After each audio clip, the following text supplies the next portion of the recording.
In a land filled with idols and false gods, one man stood alone, firm in his belief in the one true Creator. That man was Prophet Ibrahim, as a man whose life was a series of tests, each more difficult than the last. He had destroyed idols with his own hands, stood firm in the face of kings, and walked through fire without fear, all for the sake of Allah. But the most personal and heart-wrenching test came much later in his life, after years of longing and prayer. When he was old and his hair had turned grey, Allah gifted him with a beautiful son, Isma'il. As this child was a miracle, a comfort to his eyes and soul, the answer to his years of longing. Ibrahim loved him deeply, not just as a father loves a son, but as a man who saw his child as the future of his legacy, the continuation of his mission of monotheism. Yet it was this very love that was to be tested. One night, as Ibrahim slept, he saw a dream so clear and powerful that it shook him to his core. In it, Allah was commanding him to sacrifice his son. He awoke, heart racing, unsure if it was merely a vision. But the dream came again and again, and Ibrahim, a prophet of Allah, knew this was not a mere dream. It was wahy, divine instruction.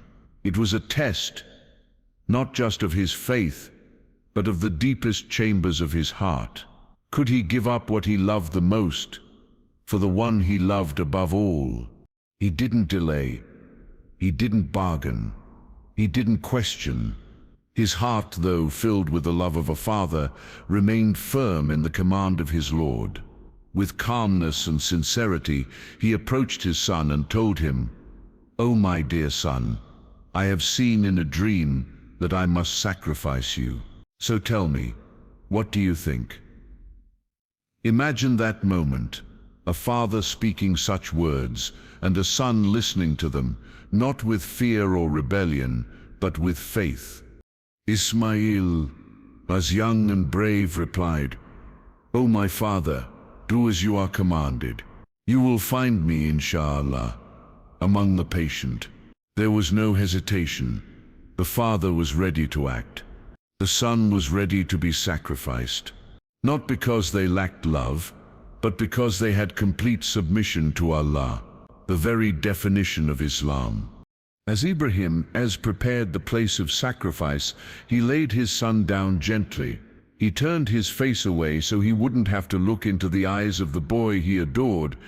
His hand held the knife. His heart trembled, but not with doubt, only with awe of his Lord. And just as he was about to carry out the command, a voice from the heavens called out, "O Ibrahim, you have fulfilled the vision." Allah had accepted his sacrifice, not of flesh and blood, but of the heart. Ibrahim had proven beyond all doubt that his love for Allah came above all else. He was willing to give up what he held most dear, and that is what true faith looks like. Not just belief in words, but in actions. Not just love in emotion, but in obedience. Allah, in his mercy, replaced Isma'il with a ram from paradise. And this moment, this story of ultimate submission, became a legacy. One that Muslims honor every year on the day of al-Adha.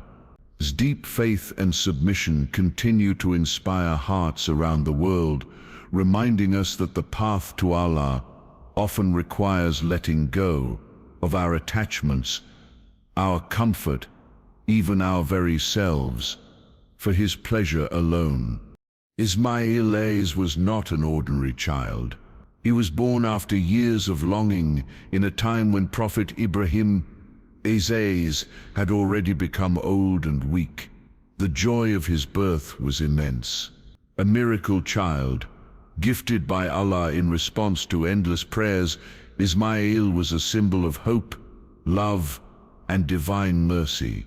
As he grew up under the care of his mother Hajar and the guidance of his father, he was surrounded not by the luxuries of this world, but by the light of faith. He was raised in the desert valleys of Makkah with little in terms of wealth, but everything in terms of spiritual richness. This environment shaped him, gave him strength, character, and a heart firm in belief. When Ibrahim received the divine command to sacrifice his son, the test was not just for him, but for Isma'il as well. And this is where the true beauty of Isma'il's soul shines. His father approached him with gentleness, not hiding the gravity of the dream. "O my beloved son," he said, "I have seen in a dream that I must sacrifice you. So tell me, what do you think?" This was no ordinary request. This was the kind of moment where most would run in fear or beg for another way. But Isma'il was not most people. He was the son of a prophet and the bearer of deep, quiet strength. He looked into his father's eyes and replied with calm resolve, "O my father, do as you are commanded. You will find me, if Allah wills, among the patient." There were no cries, no rebellion, no hesitation. These words, simple yet powerful, carried the entire weight of his faith. A young boy full of life and dreams accepted the possibility of death because he knew that this life and all it contained belonged to Allah. His response was not just obedience to his father, but obedience to his Creator. He trusted that if Allah had commanded this, then there was wisdom in it, even if he couldn't see it. Isma'il's words showed more than patience. They showed maturity, courage, and above all, complete submission to the will of Allah. He knew his father loved him deeply, and he trusted that his father would not harm him unless it was from a command of the Most Merciful. The love between them was deep, not just the love of family, but the love of believers on the same mission. When the time came, Isma'il did not resist. He laid himself down willingly. He helped his father prepare for what seemed like the end. Some narrations say he even requested that his face be turned away so his father would not see his expression and hesitate. Such was his compassion. Even at that moment he was thinking of his father's pain. This was not just submission, it was excellence, izan in the truest sense. This moment became one of the greatest examples of obedience and patience in Islamic history. It wasn't just a child listening to his parent, it was a believer surrendering to the command of Allah with full trust.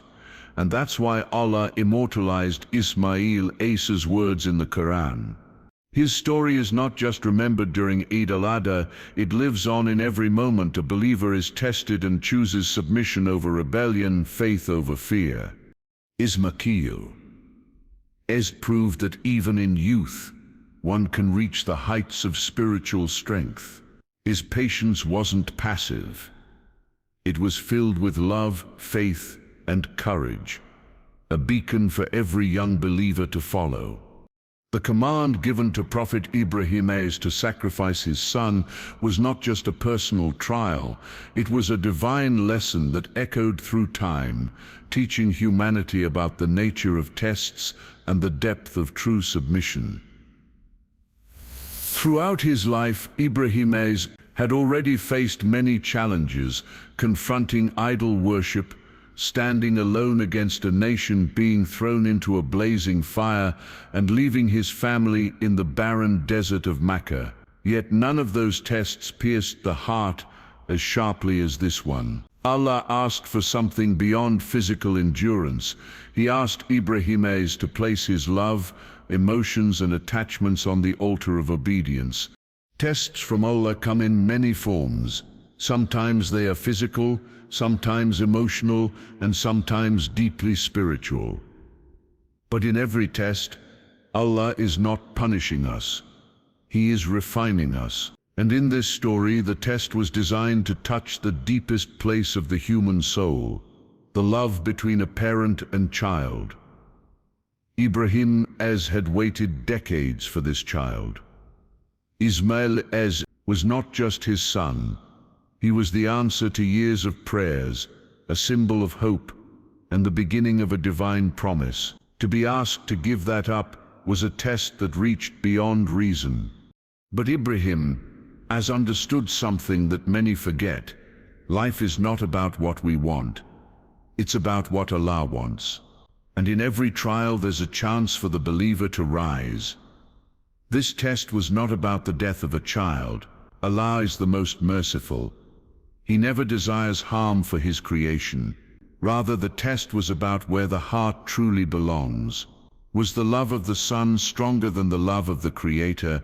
Was Ibrahim as ready to surrender what he cherished most if it meant pleasing Allah? Tests like these reveal the truth of a person's soul. They strip away comfort and expose what lies within.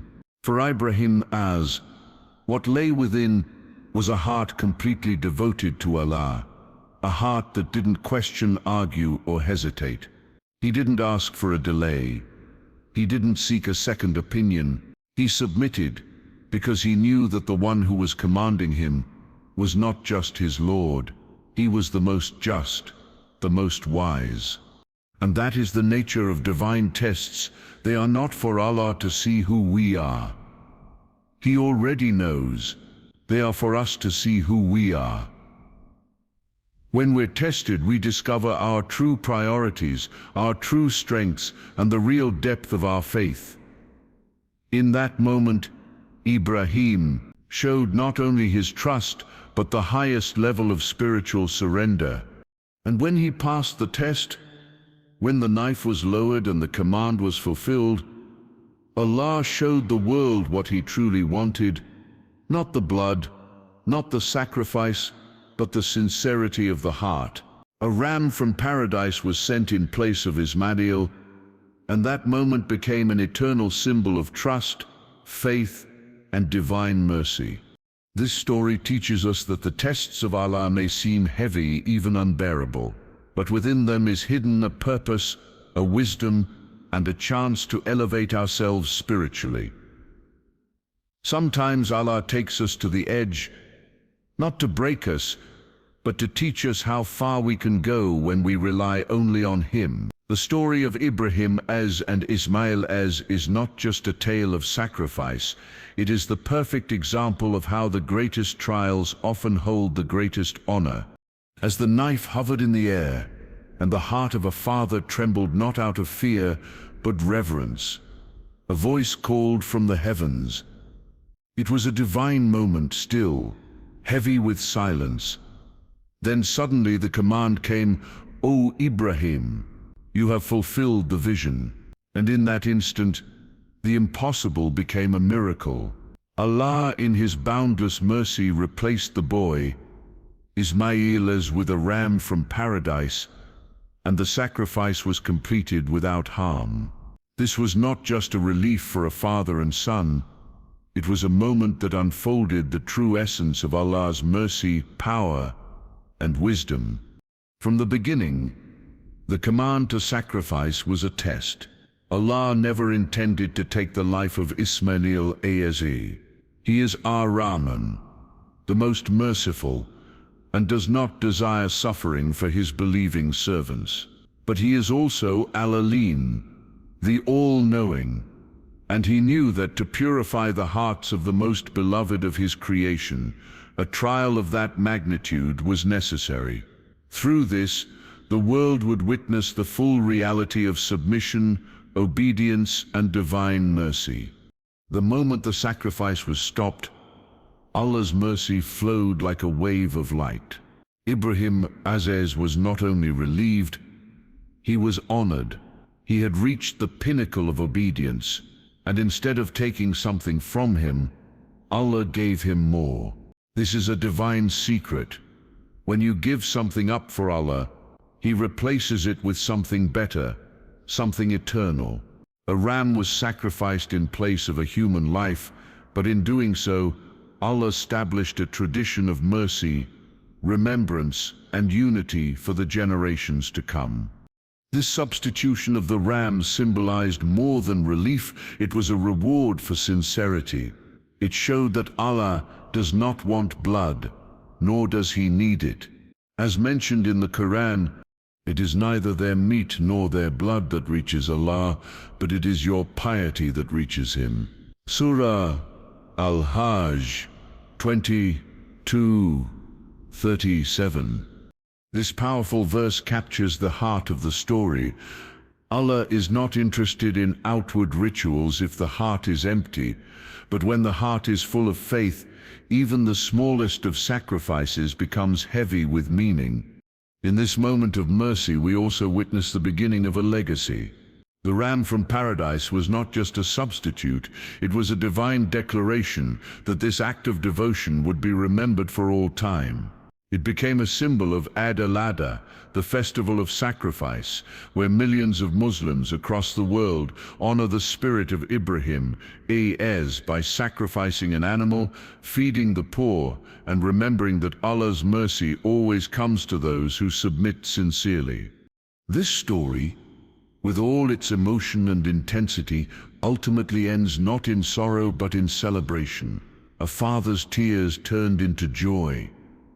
A son's life was preserved, and the believers were gifted a timeless reminder: when the trial is the hardest, Allah's mercy is the nearest. The replacement of Isma'il as with the ram is a sign that Allah sees, Allah knows, and Allah cares deeply for those who put Him first. It is a reminder that the journey of faith may lead us to the edge, but Allah never lets go of those who walk towards Him with trust and love. From the silent valleys of Mecca to every corner of the Muslim world, the legacy of the sacrifice lives on, not through blood or pain, but through remembrance, worship, and deep spiritual connection. The story of Prophet Ibrahim and Isma'il was not just a test passed in history, it became a permanent tradition woven into the very fabric of Islam. What happened on that mountain was not forgotten. It was honored, preserved, and made into one of the most sacred days in the Islamic calendar, al-Adha. Each year, millions of Muslims, regardless of their background, language, or status, gather to perform the qurbani, the sacrifice of an animal, a sheep, goat, cow, or camel, in the name of Allah. But this act isn't about meat or ritual. It's about reliving that incredible moment of faith, obedience, and divine mercy. It's about reminding ourselves that the spirit of submission still lives, that the courage of Ibrahim and the patience of Isma'il still inspire hearts across generations. When a believer lifts the knife to perform the qurbani, it is not just a tradition. It is a reenactment of a story that redefined trust in Allah. It is a spiritual echo of Ibrahim, Isaiah's trembling hands and unwavering heart. The blood that spills is not what Allah desires, it is the sincerity, the taqwa, the willingness to give up something we love for the one we love more. But the legacy doesn't stop with the sacrifice. al-Adha is also about sharing, about spreading the joy and blessings of Allah with others. The meat is divided, 1/3 for the poor, 1/3 for relatives and friends, and 1/3 for the family. In this act of division we find unity. The rich remember the poor, and communities come together in gratitude and celebration. No one is left out. No one is forgotten. Just as Allah remembered Ibrahim and honored his devotion, the Ummah remembers each other in kindness and generosity. Beyond the act of qurbani, the lessons of al-Adha go deeper. It teaches us about sacrifice not only in action but in spirit, sacrificing our pride, our ego, our sins, and our distractions. It reminds us that obedience to Allah is not something of the past. It is a daily choice. Every prayer, every fast, every moment of patience, and every test we face in life is our own form of sacrifice. And in return, just like Allah replaced Isma'il with a ram, He replaces our trials with blessings, our fears with peace, and our pain with purpose. Thus the legacy of Ibrahim as and Isma'il as is not just a story to be told, it is a path to be walked. Every year, when the takbir echoes in the air and believers gather for Eid prayers, we are reminded of the mountain where a father raised the knife, a son laid in surrender, and Allah responded with love. It is a legacy not written in stone, but engraved in the hearts of every believer who whispers, Labbaik, Allahumma labbaik. Here I am, O Allah, here I am.